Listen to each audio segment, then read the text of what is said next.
Shares of Airbnb are lower this morning on a muted outlook. You're taking a look at ABNB, ticker symbol there on the Yahoo Finance platform. The company anticipating a strong summer travel demand, tempering some expectations that demand will match that of the post-COVID boom in 2022. The projected slowdown in revenue growth falls below some analyst expectations out there. Speculation that booking growth would fall further behind, spooking investors there. Despite the dreary outlook, though, Airbnb saw strong gains in revenue and bookings, making 2023 the company's first profitable first quarter. CEO Brian Chesky joins me now. Brian, thanks so much for taking some time. Thank you for having me today. Absolutely. Let's talk about what was said on the call as well here. Yeah. We're taking a look at shares. Of course, the stock is going to move in whichever direction it does on any given basis, Right. but particularly on the back of earnings and on the back of some of the commentary. And I believe you said that long-term growth is only as strong as supply here, pointing back to 2020, yes. 2021, where demand grew faster than supply. So is it an expected byproduct that as more rooms come online, which is what you're looking to do through the winter release and now even the summer release as well, that the average daily rate will continue to moderate just a little bit lower? Yeah, I mean, I think like one of the biggest marketplace of the internet is Amazon. Mm-hmm. And what Amazon has taught us is that widest selection of products at the lowest price brings the most amount of customers. The same is true of Airbnb.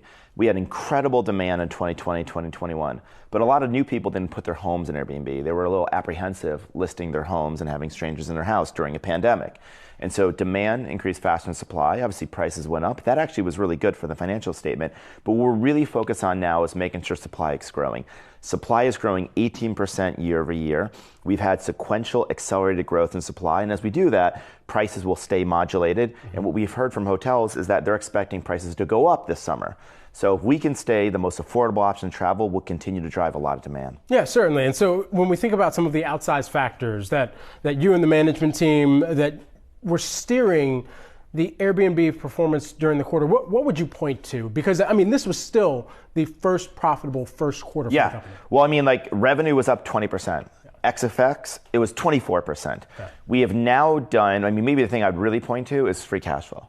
We've now done $3.8 billion in free cash flow in the trailing 12 months. So when people say there's unicorns by market cap and revenue, then there's a unicorn by free cash flow. And that's what we are almost 4 times over.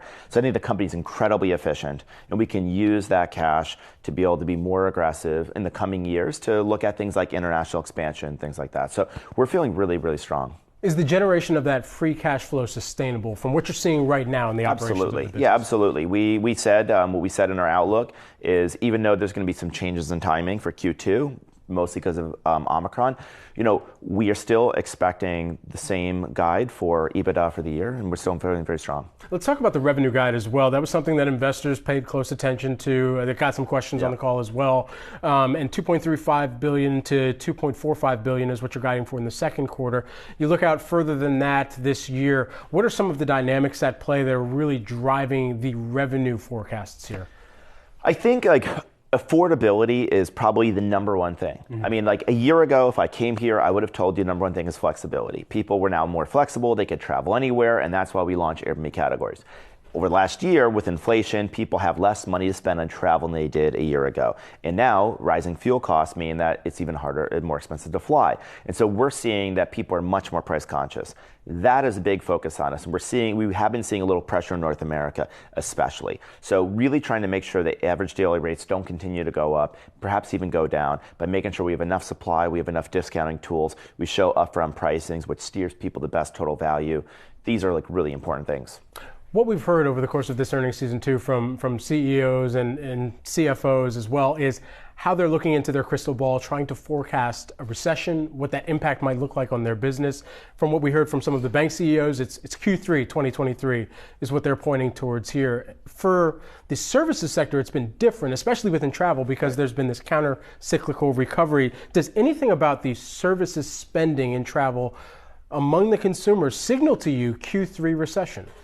I really cannot speculate on a recession. I can say for certain, though, that people are absolutely looking for more affordable options, and they still want to travel on Airbnb. So we're really focused on making sure we have the most affordable options, and if we do, I think we're going to continue to see a lot of growth. Some of the Yahoo Finance viewer questions that we always receive, and one of them, real talk, from myself as well, there are certain places that I honestly just won't travel because it comes down to safety.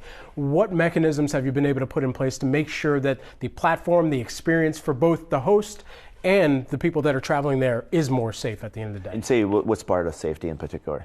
In safety, in the stay, making sure that you're getting somewhere and it's what you expected out of the trip. Yeah, I mean, I think it's really, really important that we say that we've been listening to guests. We've been listening to the feedback we've had. And over last year, we've made, over 100 upgrades. We made 53 upgrades last week. The whole thing works on a reputation system.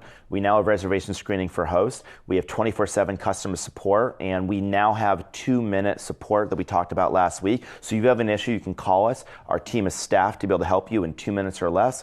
And ultimately, I think people, when they use Airbnb for the first time, one of the things that's a surprise is how well it works. 70% of people, when they stay in Airbnb, leave a review. The vast majority of them are 5 stars. Wow.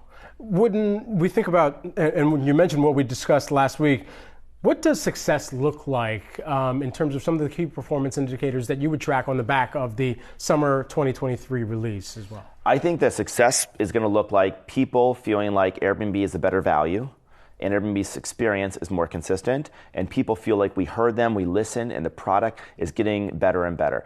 Ultimately, if you just step back, almost anyone who travels somewhere in the world and they need somewhere to sleep, I think they could consider staying in a home. I think our market could be significantly greater. The biggest strength of our Airbnb is we're one of a kind. Mm-hmm. The biggest risk of Airbnb is we're one of a kind, and sometimes we're not as consistent as a hotel. I think that if we can continue to remain the most affordable big company to offer travel, and we continue to make Airbnb more consistent, I think we're going to see a lot more growth later this year and next year. For some of the viewers, for anybody who goes to the Yahoo Finance platform and types in the ticker symbol ABNB, they're going to be realizing as well that for all of the travel space, even though that there has been this counter-cyclical recovery, that there are going to be some pretty tough comps that get lapped on the back half of this year as well. Yeah. How do you go about managing the investor expectation, communicating, and through that transparency to the street, exactly what you're seeing within the data at Airbnb? Well, I think part of it is just being out there like I am today. Yeah. It doesn't matter whether stock goes up or it goes down. You got to be able to be open, transparent, walk people through what's happening. And I think what's happening is we are today double the size as we were before the pandemic. The rest of the travel industry is far behind as far as trailing, as far as a recovery standpoint. And so it's really just telling a story about what's happening. And what's happening is the fundamentals of this business have never been stronger. Supply is growing faster than ever, growing now 18%, accelerating. We are getting prices down in North America. I think that's going to stimulate a lot more demand. And the other thing I'd say is we have a lot of big new opportunities on the horizon. One of those is international expansion. Right. We're seeing a lot of growth in Germany and Brazil, where we've launched our international playbook.